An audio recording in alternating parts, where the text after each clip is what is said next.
Thank you very much, Professor Chun. It's a great pleasure to be here in Shanghai. Frankly, I live in a postmodernist hell, Washington, D.C.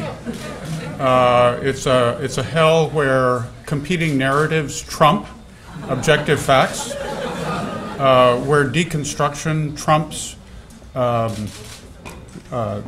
trumps collective action. It's a great pleasure to participate in this conference, this international conference, where people from all over the world come to discuss a wide array of issues bearing on the future of the globe. I want to thank the Korea Foundation of Academic Studies, Fudan University, the Fudan Development Institute, and my good friend Professor Wu Xinbo for inviting me. I'm privileged to be part of this first panel.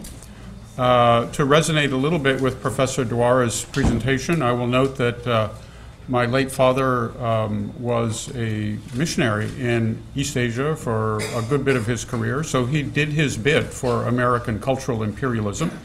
There are a lot of ways I could comment on Professor Mitta's presentation, but I will only say that I think that the struggle that is going on about Trump's policy towards Asia, which is the topic I was asked to speak on, really is a fight over the legacy of the post-war grand strategy towards the world and towards East Asia.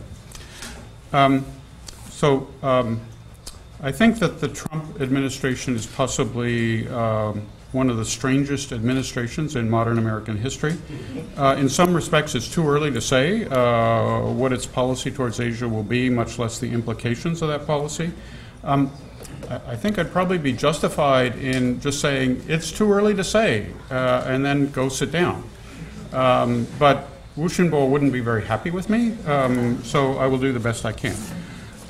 Let me start with the word policy. For any policy area, we understand that term to include the following elements, and probably more: a set of guiding principles, an inventory of the interests and values at stake, the objectives to be achieved, the strategy and tactics to be employed in implementation, a method for evaluating performance, and ways and means to establish and sustain public support.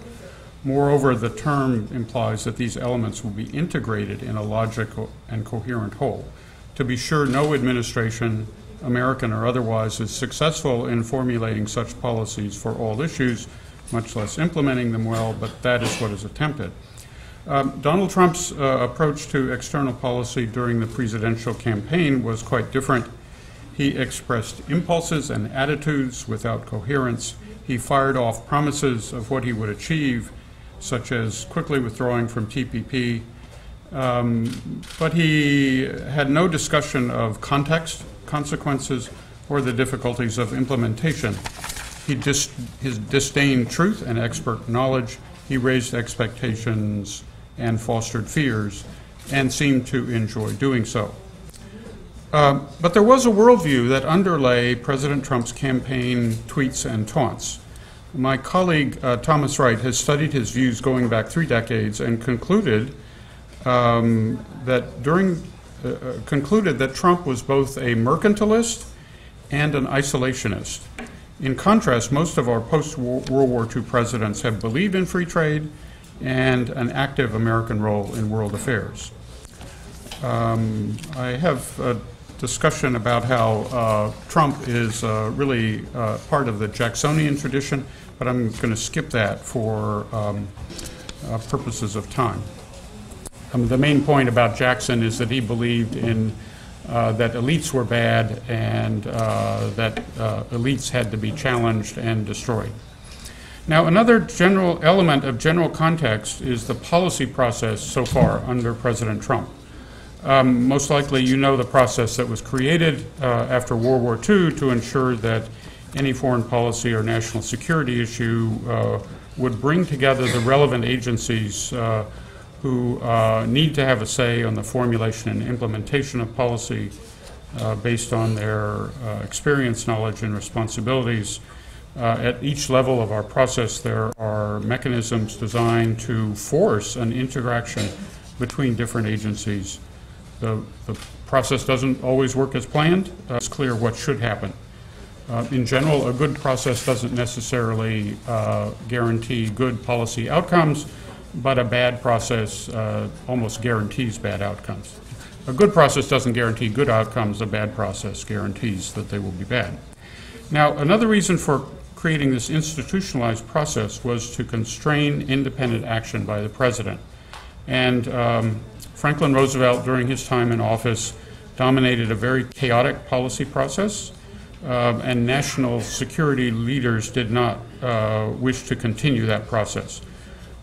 Now, in President Trump, we have a president who does not like constraints from agency officials with their parochial interests and so-called experts. To some extent, the established process has broken down. It is employed on some issues and not others, and we cannot assume that it is used on any specific issue. When the process is circumvented, that can affect the content of the policy. Most seriously, it can mean that U.S. national interests, which are fairly permanent and change only gradually, get ignored or distorted. And I will say that for anybody outside the United States who is trying to figure out U.S. policy based on the statements of our president and different agencies, it's really hard because the process is not working. Now, turning to the content of Asia policy under Donald Trump, his isolationist and mercantilist tendencies stand in rather stark contrast to America's security strategy after World War II. That was not only forward deployment on both ends of the Eurasian landmass through alliances, but also shaping the architecture for global and trans-Pacific economic relations and encouraging good governance. I call this comprehensive forward deployment. Now, forward deployment of military forces not only preposition the capabilities needed for warfighting, if war should ever come, but also enhance deterrence by sharpening the risk calculus of friends and adversaries alike, reassuring allies and warning enemies. Like cops on the beat, moreover, the constant presence of American forces in East Asia fostered a long period of relative regional stability, and the Vietnam War is the major exception. There were, of course, important economic and political and cultural elements to U.S. policy, but forward deployment was the key. Asian alliances were never seen as favors to countries concerned, no matter what Donald Trump thinks. American leaders believed that helping to keep our friends safe would better secure the safety of our own homeland. Building the global and regional economic architecture of an open trading system also had a strategic purpose, no matter what Donald Trump thinks, because it fostered the prosperity and stability of friendly countries and induced our own growing competitiveness. Now, the United States-led security order was not completely static. In a dramatic shift, as Rana mentioned, President Richard Nixon and Jimmy Carter brought about the post-1978 emergence of China from past isolation. This actually reinforced America's basic strategy and fostered a stable environment in which the countries of the region, including China itself, saw accelerated economic growth and in some cases made the transition to democracy. The collapse of the Soviet Union in 1991 altered the Asian environment, but some U.S. allies sort of pulled away, but globalization drew all countries of the region and other economies together for the benefit of all. Now, from this historical perspective, I would say that the Obama administration's rebalance approach was not really a new initiative, rather it was the adaptation of a very old strategy to a new set of circumstances, the main circumstance being the revival of China as a great power, not the rise of China. But this was not a containment policy, and I can talk about that more if you want. Now, let me turn to, let me just say that the policy impulses that Donald Trump brought with him to the White House were very different. He questioned whether U.S. alliances and the globalized economy created fair outcomes for Americans, I personally believe that his accusations of unfairness in both military or alliance and economic areas betrayed ignorance of the details of our past security policy.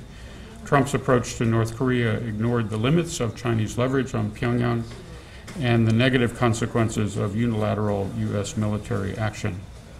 And as you all know, not long after the election, he suggested that the United States' one China policy was subject to negotiation and not the foundation of U.S. policy towards China. Now, let's move to the situation after January 20th. I think fairly quickly, Trump's team changed its approach, or began to change its approach, not unlike previous presidents. So first, senior officials reassured Japan and Korea of our commitment to their defense, saying that the campaign forces' focus on burden sharing was directed at NATO, not them. Second, U.S. officials reaffirmed the application of Article 5 of the U.S.-Japan Security Treaty. Third, Prime Minister Abe was the first foreign leader to meet Trump after his inauguration. Fourth, an old theme emerged, and that was alliances were the foundation of America's Asia policy. Fifth, there was outreach to China. Donald Trump told President Xi Jinping that he would honor, quote unquote, the one China policy, and at the same time the administration reaffirmed longstanding policy towards Taiwan. And finally, Xi Jinping and Donald Trump had an early summit and set an initial positive tone for U.S.-China relations. However, a lot of these signals are at the level of rhetoric. Rhetoric can change, and in some cases rhetoric has changed. And so it's not clear how these initial steps will be reflected in long-term substantive policy. Uncertainties abound. One area is not uncertain. In my view, Donald Trump does not like multilateral trade agreements in general and TPP in particular. I think TPP was really good for the United States, and withdrawal from TPP raised questions in the minds of our friends in Asia regarding our strategic intentions. The administration is more likely to focus on the tighter enforcement of existing trade agreements and the negotiation of bilateral ones. Also likely in the short term is policy conflict within Trump's economic team, and I can talk more about that in question time if you want. There is a real issue in U.S. economic relations. We all agree that economic relations among all countries should yield mutual benefit. If the U.S.-China economic relationship is asymmetric in its outcomes, the two governments need to adjust their policies to ensure win-win solutions. But I think, frankly, there's an apparent flaw in President Trump's thinking about international relations. That is, he doesn't seem to understand that a product that is labeled made in China necessarily has the entire value of the product created in China. And for many products that Americans import, the value added in China and other Asian economies is quite high, and so U.S. trade statistics are quite misleading. In my view, reported trade deficits per se should not be the basis of trade policy. I think Trump fundamentally misunderstands the reasons for America's economic problems, and I'm frankly mystified why the U.S. business community has been so silent about what Trump has had to say about trade policy.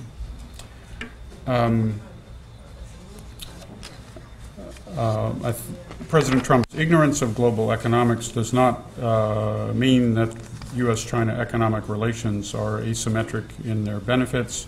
There are a lot of issues we need to address. The 100-day plan from Mar-a-Lago is a good start, but whether it will yield long-term benefits for both is a good question. North Korea, I think, presents a difficult policy challenge for the United States, China, and other countries of Northeast Asia. In the short term, Mr. Trump appears to have moved towards a policy based on common sense rather than flawed assumptions. It's reported that President Xi Jinping at Mar-a-Lago was able to explain the complexity of China's relationship with North Korea and its interests concerning North Korea. And that is a good thing.